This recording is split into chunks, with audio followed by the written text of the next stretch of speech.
రాత్రి 10 వరకు 25 మంది ఉపాధ్యాయులు ఎంత శోకింపబడ్డారో అసలు ఊహించలేదు. అది తీరని లోటు.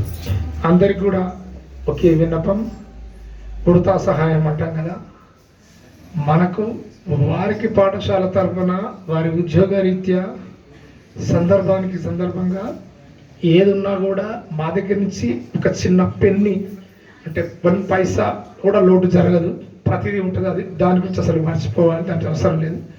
మీరు కూడా కుల బాంధవులు కానీ కుటుంబ సభ్యులు కానీ వారికి ఇతోధిక సహాయం తప్పకుండా కల్పించాల్సిన బాధ్యత ఉంది.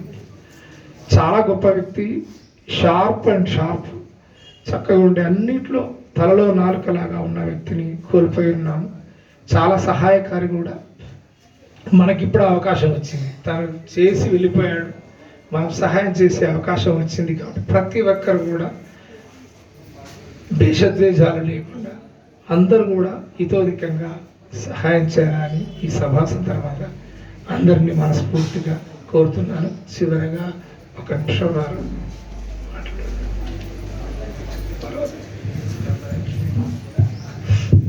నేను సత్యనారాయణ గారిని 2002 నవంబర్ 17వ తారీఖు పెళ్లి చేసుకున్నాను.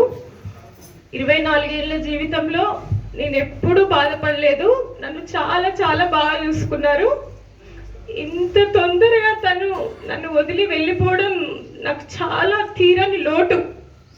పిల్లల్ని కానీ నన్ను కానీ ఏ కష్టం కూడా రాకుండా చూసుకున్నారు.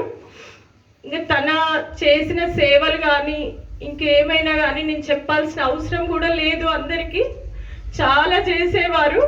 మేము వనస్థలిపురం వచ్చి కూడా 7.5 సంవత్సరాలు అవుతుంది. ఇక్కడ ఇంతమంది అభిమానము తీసుకున్నాడంటే ఇంకా వారి గురించి నేను ఏం చెప్పలేను. నాకు భగవంతుడు చాలా మనోధైర్యాన్ని ఇవ్వాలని కోరుకుంటున్నాను. తనే నాకు బలము. నా బలం అయితే మొత్తం పోయింది, చాలా పోయిందండి నా బలము. పిల్లల్ని ఏ విధంగా చూడాలనుకున్నాడో ఆ విధంగా నేను చేయాలని నిర్ణయించుకున్నాను.